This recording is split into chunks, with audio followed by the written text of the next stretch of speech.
A very warm welcome to Brass Tacks. I'm Akanksha Swaroop and we are coming to you live from the CNN News 18 and Federal Bank Prime Time studio. Now, on the eve of filing his nomination, Prime Minister Narendra Modi's mega roadshow in Kashi has not only showcased the grandeur of Varanasi but also presented a glimpse of mini India, marking Modi's show of strength. And in attendance are lakhs of BJP cadre and Modi supporters. The minister, who was welcomed with a blowing of conches and beats of dhols and damroos here, has also sought blessings from Baba Vishwanath. This as he seeks a third consecutive term from the seat that will go to polls on the 1st June in the 7th and last phase of the Lok Sabha elections. Is the Bharatiya Janata Party moving through the 2024 elections with a healthy lead? All the questions about its performance have left the field open. Has the NDA emerged as the powerhouse which can expand the saffron footprint in the east and the south? Can the BJP gain the advantage of alliance partners and boost its presence in these new catchment areas for a pan-India expansion? And can the India bloc overcome infighting and pose a real challenge to the Modi juggernaut? While the opposition says the BJP is overconfident, that's why on PM's Varanasi Blitz today, we pose the question, is Mission 400 Par on track?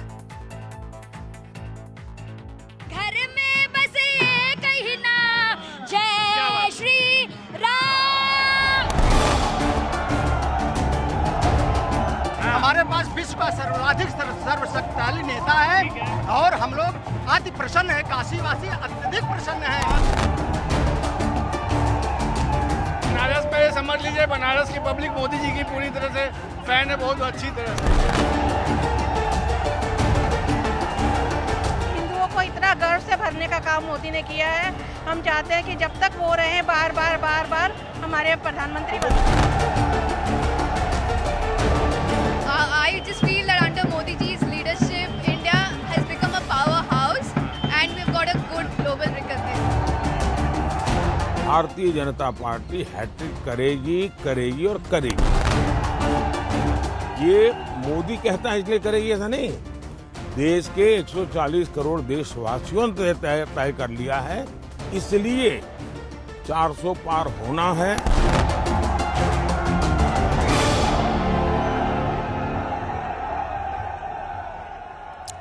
All right, on that note, let me introduce our esteemed panelists today. I'm joined in by Mr. Tuhin Sinha, who's the national spokesperson for the Bharatiya Janata Party, Arshpreet Khadial, who's the spokesperson for Congress, Rahul Verma, who's the fellow at CPR India, and Rashid Kidwai, who's a renowned author and senior journalist. Many thanks to you, gentlemen, for joining in. Rashid Kidwai, if I could begin with you, is Prime Minister Modi in to make electoral history going by that show of strength in Varanasi?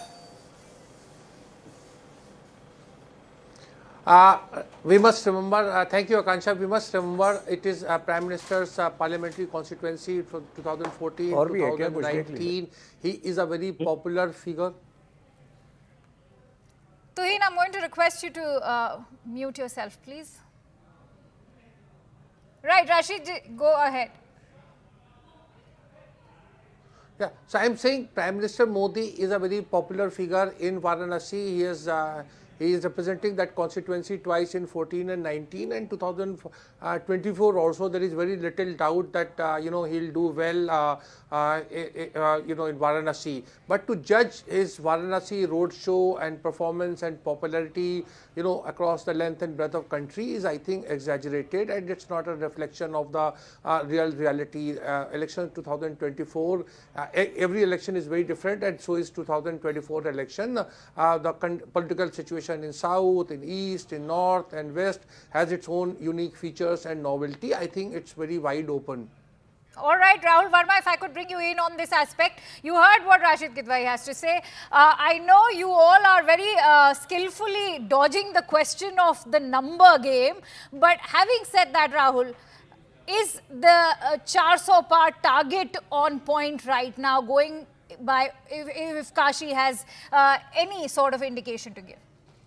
Akanksha, I don't know what 400 par actually meant. If 400 par was what BJP and NDA was targeting, I don't think even in March, by any standard, they would have won 400 seats. 400 par was much more of a number for a psychological domination. a number that basically gave to enthuse BJP's own cadre. I think in a realistic case, BJP would have hoped to get closer to 300, perhaps better that record. But 370, like if you add all seats that BJP won in 2009, 14, 19, that added up to 343, 346. So I don't think, 400 was a realistic number in that sense, while we have kept debating about it. If All you right. think, like, if 400 par is much more about whether BJP is still in pole position for this election, I think certainly, given the gap that BJP had in 2014 and 19, BJP remains a party in pole position. Whether it's going to cross 300 or not, that still remains to be seen. Only 70% of the constituencies have voted. And I just want to sort of like add, and in fact, like, what Rashid Bhai was saying. See, Prime Minister Narendra Modi remains popular. There's no doubt about it. All surveys speak about this. But Prime Minister's own popularity should not be equated with what BJP and its candidate might be doing in this election. So are you negating the cadre strength? I'm going to, in fact, I am not. I will come back to you on that aspect. There's a lot to discuss. But Tuhin, you heard what Rahul is saying. He's a renowned psephologist. And if that's coming in from a Rahul, how do you put that into perspective? Is this 400 par only a nara meant to enthuse the cadres? Well, good evening, Akansha. Good evening, everybody. You know, the giant size hoardings of Hamar Kashi, Hamar Modi pretty much sums up the sentiment on the ground, not just in Kashi, but across the country. I think we are very much on track to achieve 400 plus. You know, there are times in the last 10 years where many of these psephologists had written us off, but I think we have our own mechanism. Our karyakartas on the ground give us real-time feedback. And I think, there are at least 8 states as of today where BJP is seeing exponential gains. That includes 2 states in South, that includes Telangana, that includes Tamil Nadu. That includes 2 states in the East, Bengal and Orissa. In Uttar Pradesh, we are very certain that we will be increasing our tally. So with 8 states where we will be increasing our tally and barely 2 or 3 states where, there would be minimal losses, there is no reason for us to not be confident. In fact, look at the way the opposition is behaving. Rahul Gandhi, apart from his divisive politics, apart from, this posturing that 4 June ko aap nahi rahoge today, can I request Rahul Gandhi to also state this on record that if Congress does not cross 50, he will quit politics forever and for good?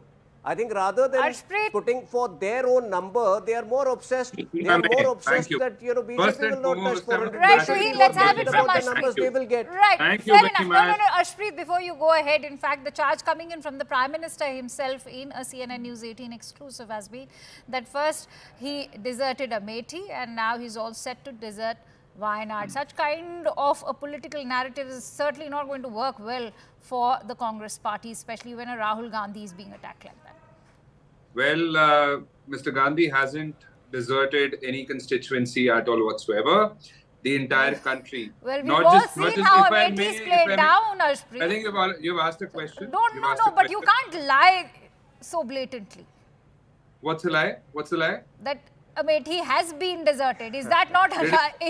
Did you allow me to complete? Please go ahead. Thank you. What I'm saying is that not just Amethi, not just the entire state, but the entire country is the family of the Congress party of Mr. Gandhi. Therefore, he can contest and he will win from whichever constituency he decides to contest. And let's not forget that Rai Bareli happens to be the seat of not just Sonia Gandhi ji, but also of Indira Gandhi ji. And the Bharatiya Janata Party, tom-tomming about Mr. Gandhi, I just want to congratulate Mr. Modi first of all, because, another roadshow, another achievement. Now, Mr. Modi is trying to make up with his roadshows what he could not do with his press conferences. 0 press conferences in the last 10 years, but he's trying to make up for that by doing hundreds of roadshows. Number 2, this was typical Bharatiya Janata Party-like roadshow.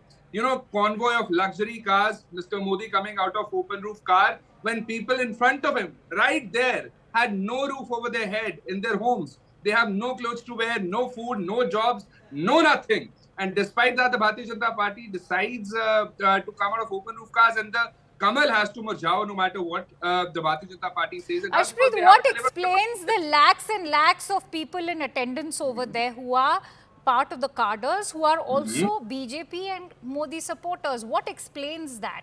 Is that... I'll tell you. No, I'll tell you what. You must have seen that Mr. Yogi Adityanath and Mr. Modi, they were standing in very close proximity. There wasn't much distance between them. But if you talk of the hearts of both the leaders, Mr. Modi and Mr. Yogi Adityanath, there's a massive distance. And you'll know why. Because Mr. Yogi Adityanath is aware. You've still not answered my question. What explains the lakhs of attendees who have swarmed the city of Kashi right now? Can I explain this? Right, please go ahead. No, you can't dodge questions on this show. You cannot dodge questions. Our rallies have had double the crowd, triple the crowd. Let me bring it. Yeah, we all saw how many turned up when Ajay Rai was filing in his nomination. So let's not get into triple the amount of crowd. Let Tuheen come in. You've said what you had to. Tuheen, please go ahead. Let me bring it. Now it will be Mr. Yogi Adityanath's turn. All right, Tuheen, please go ahead. Can I make my point, please, instead of the... Yeah. Akansha, let me explain you. You've asked a very pointed question which the Congress spokesperson could not answer. Let me tell you what explains the massive crowd. It is the performance of Modi ji in the last 10 years as a member of parliament from Varanasi versus the Gandhi family who could do nothing for the last 72 years. And what has Modi ji done? You know, the massive revamp of the entire, of 5 big temples, because of which 13 crore tourists visited Varanasi in in 2022-23, 8 times the number of tourists who visited Goa. You know, an international airport with a new airstrip, inland waterways from where today vessels go right up to Bengal. 1.38 lakhs new toilets, 12 new cremation grounds. What did the Gandhis do? They could not even provide an airport to Raebareli. On all social indicators, Raebareli was lagging behind, whether it was health indicators, whether it was infant mortality. They could not provide an AIMS, which was provided by us in the last 10 years. All right. So this is the reality. That is why Prime Minister draws the crowds, and that is why Rahul Gandhi is struggling. On your show today, I would appeal to Rahul Gandhi to go for a live debate with our candidate Dinesh Pratap Singh in Raebareli and explain his vision for Raebareli. I'm sure they don't have a vision because probably he will quit and go back to Wayanad. All right, I'd like to bring in Rashid Kidwai. Rashid Kidwai, how much... Rashid, if I could bring you in on this aspect, we've already seen the kind of attacks that have been launched by the Bharatiya Janata Party, especially as Smriti Irani, whenever it comes to work done by the Congress Party as far as Amethi is concerned. But electorally and in terms of strategy, Sonia Gandhi not a player anymore in this entire picture, after hopes that a Priyanka Gandhi Vadra may also throw her hat in the ring, that not panning out. How is this now playing out for Rahul Gandhi and for the Congress Party? Akansha, there are 2-3 things we need to remember. First of all, you know, changing constituency as such is not, is neither a crime nor something, a wrongful thing. You look at several people. You look at Manish Tiwari. In 3 elections, he's fought from 3 different constituencies, from Ludhiana, Anandpur Sahib, and this time from Chandigarh. Fair enough. But Rashid, let me interject over there, Delhi, where I beg to differ. I beg to differ because of the indecisiveness that only goes on to indicate the kind of chaos in their own internal strategy. It's not about choosing different constituencies. Let's not mistake. You may have a... No, Akansha, you are right that I'm not saying that the criticism is not valid. I'm just saying a process are sought to be made as if, changing a constituency is something, some wrongdoing. That is what I'm saying. Second thing, for the benefit of my friend Tuheen Sinha, needs to be emphasized, nursing a constituency is not a sole job of a member of parliament. The elected representative in parliament is supposed to, make national laws, contribute for national life. The job of advancement of a constituency is the job of a municipal corporation of that area. So it's a later day innovation. In the first, third, fourth, fifth election, members of parliament were not nursing constituencies, whether they were from Bharatiya Janata Sangh or from CPM or from the Congress or any other political party. I'm not saying per se it is bad. It's a welcoming thing, but it's a later day thing. Tuheen, it is I'll not come a back spirit to you, of but constitution. Ashpreet wants to make a point. Ashpreet wants to make a point. Ashpreet, please go ahead before I take a rebuttal from Tuhil. See, when they say na 400 par, they put a extra zero by mistake there. They'll end up with 40 seats. The Bharatiya Janata Party started from 2 seats. That is exactly where they'll be going back because they've done no work at all whatsoever. Their promises made to the people of India, 2 crore jobs, not done. Doubling of farmers' income, doubling of suicide has happened. Reduction of inflation, not been able to do. The inflation is touching the sky, so the people will oust them. The Bharatiya Janata Party should know one thing, that your tenure has been empty. It's been hollow. Your Jumla Pattar, your manifesto is hollow. Therefore, your sack of seats is also going to be hollow. My one question to BJP is, one question only, please. Why has the BJP not contested in Kashmir? Number one. Number two, when would you be restoring the statehood? When you would have assembly elections there? Despite the Honorable Supreme Court's order, why have you not been doing that? And of the employment, what does the BJP have to say of employment in Jammu and Kashmir? They don't do do you not consider it a part of India that you have not sent a candidate there? I want to know the reason behind there being no candidate of the Bharatiya Janata Party. What exactly is the reason? Why have you ignored it? And why is the voter turnout so low, around 35%? This goes on to suggest that everything is not well, that the people there are struggling. How do you respond to all those charges that have just been hurled by Ashpreet right now? Well, first of all, I think the Congress spokesperson needs to be aware that, the Supreme Court has mandated till September for us to hold elections, and we will respect that. And in fact, the voter turnout today is higher, so I don't know from where he gets the data. But, Rashid was making an important point. And that's a very valid point. Surprised that That's he should a valid be making point. That point. My friend Rashid, I know, he's a hardcore Congress supporter, but he's saying that the member of parliament, it is not the responsibility of the member of parliament to develop the constituency. I'm very surprised by his logic. If you go into the history of tribalism, I said that is not the only job. The time of Indira Gandhi, I said that is not the only job of a member of parliament. Indira Gandhi, there are better ways to defend the non-performance of the Gandhis. Even till the time of Indira Gandhi, there was at least some semblance of an effort. She tried to set up an NTPC plant over there. In fact, she set up an NTPC plant. In fact, the airstrip was of that time. It is from the time that Sonia Gandhi took over the constituency that the present day Gandhis have completely ignored it. So please don't let them. Please don't let them escape their culpability. They have been non-performers as members of parliament, both within the constituency as well as in the parliament, where their attendance has been extremely low. All right. Rahul Verma, I want to ask you, are we negating BJP's southern push? We've already seen the way there's been an increase in BJP's seat sharing as far as Bengal is concerned. We know how their pre-poll alliance in Andhra is also working out, which seems to have thrown a major challenge to the YSRCP. Are these factors not working in favor of the NDA? That we will find out on June 4th. But see, first thing, BJP is a nationally dominant party. There's no doubt about it, right? Like they have been in power for 2 successive terms with simple majority. So in that sense, BJP has been expanding both socially and geographically.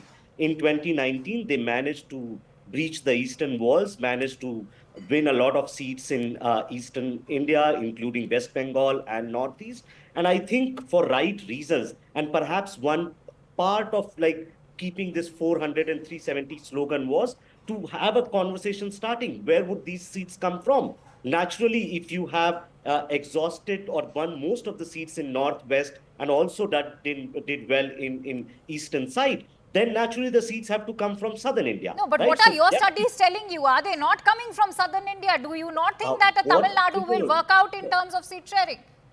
Every party has, like, I think BJP has, for its own good, made good alliances in Andhra Pradesh. I think their leader in Tamil Nadu, Annamalai, he seems to be very energetic.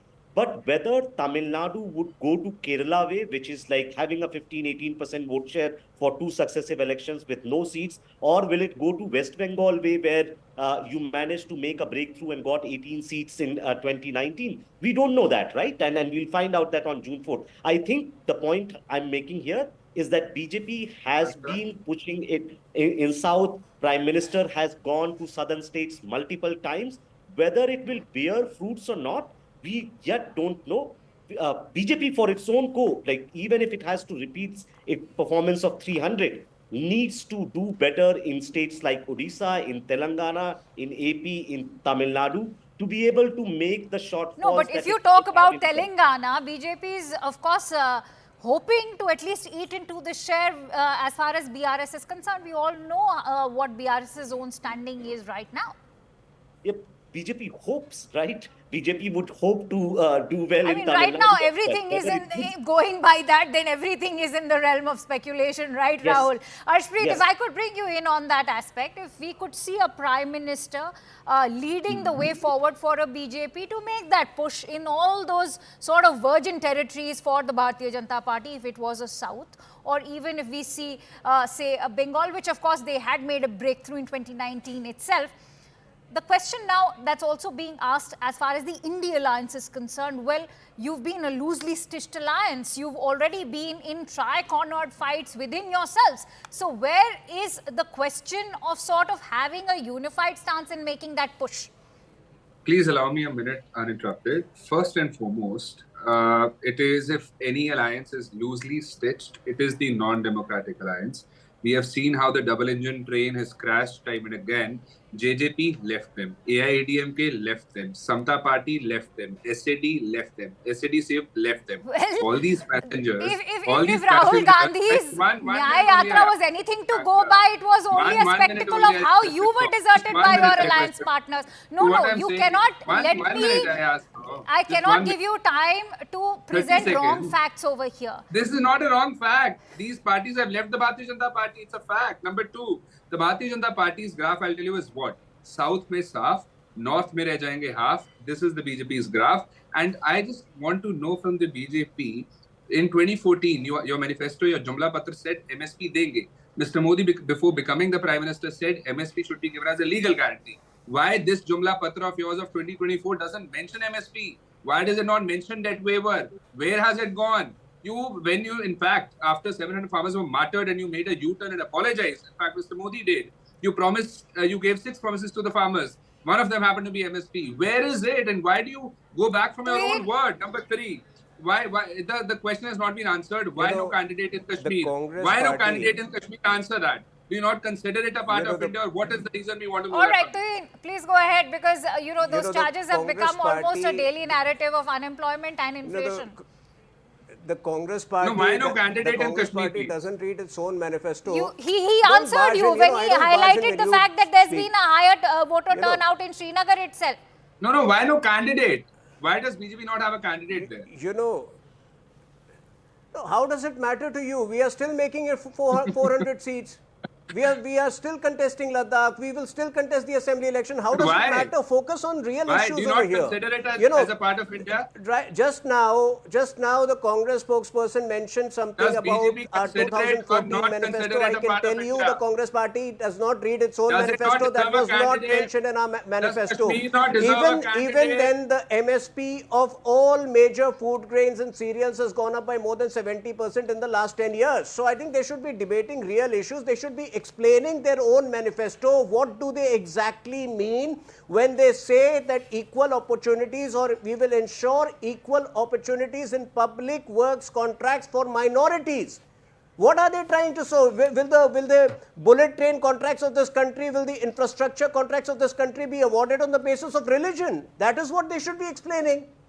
No, so they don't read their own manifesto, and they spread misinformation about our manifesto. Arshpreet, I'm sure you are aware that Mr. KV Thomas in 2010 had in fact gone on record as far as the Rajya Sabha is concerned to go on and say that MSP is not acceptable. What explains Congress's denial that time?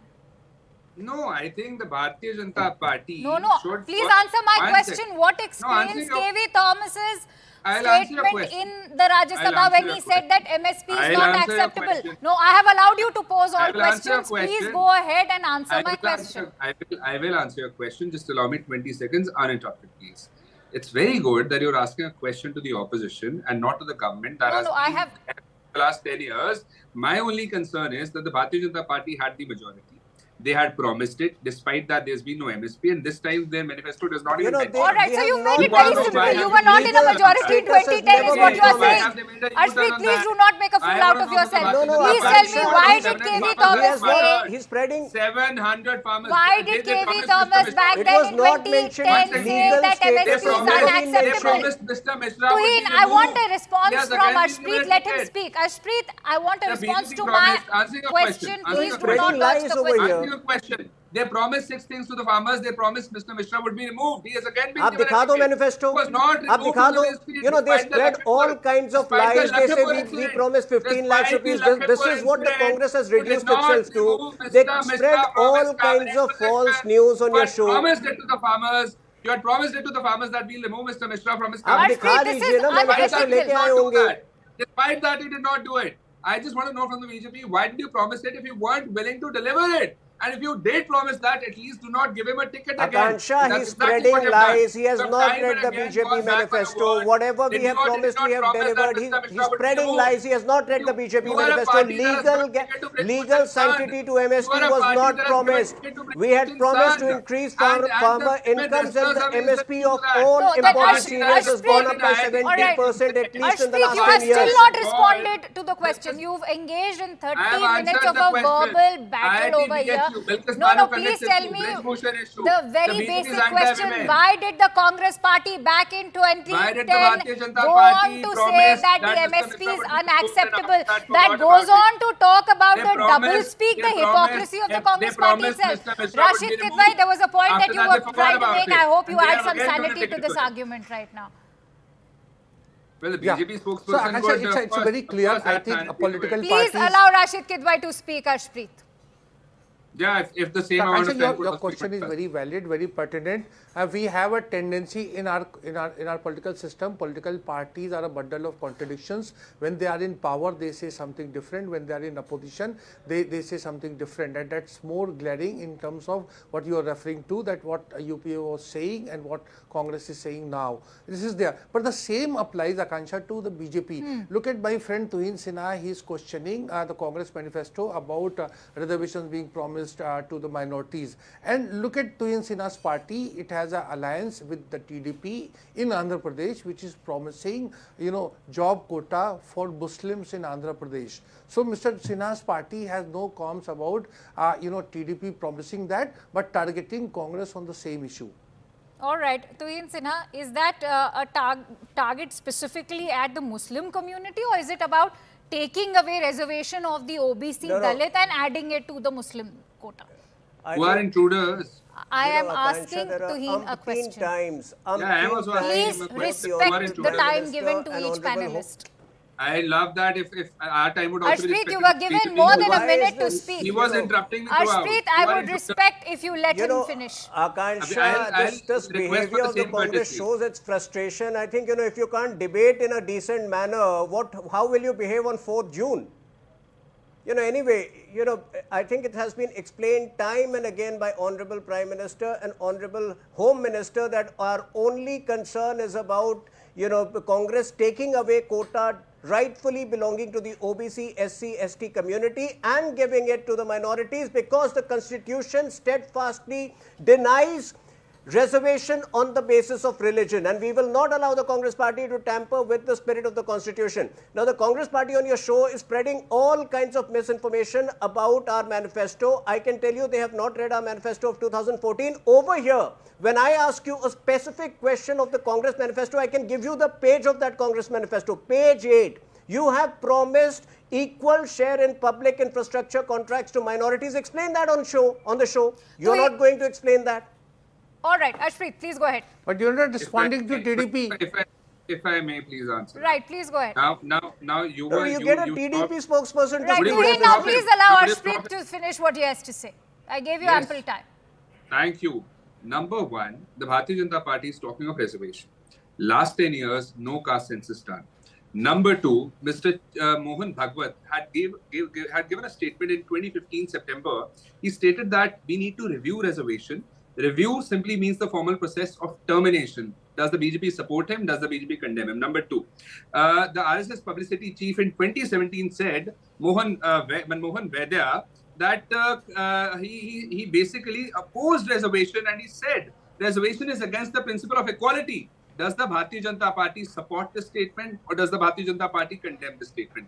And when they talk of changing of the constitution, there are several leaders of the Bharatiya Janata Party that have said that we need an absolute majority in order to change the constitution. We need a broad majority in order to do this to the constitution. You know, the fact of the matter is that changing of the constitution right now in the last 10 years of NDA has not happened, but it did happen during Rajiv Gandhi's time, during Indira Gandhi's time. So let's not misrepresent facts over here. What about IPC, as CRPC far as Evidence Act? changing of the constitution is concerned? What about CRPC? It seems to have become a part of the Congress manifesto only to twist and turn facts to your advantage. In fact, I'm running short of time. Rahul Verma, I'd like to have your closing thoughts. I know you've often said that while the strength of the NDA has been the government at the center, what cannot be negated is that as far as the India Alliance is concerned and the opposition parties, they have the power at the regional level. Do you think that having strong CM faces can actually change, or rather challenge that challenge that's been thrown by that one man, and that is Modi? See, I think what has happened between 2019 and 2024, that BJP lost power in some places. Of course, they also won in many states, but they also lost power.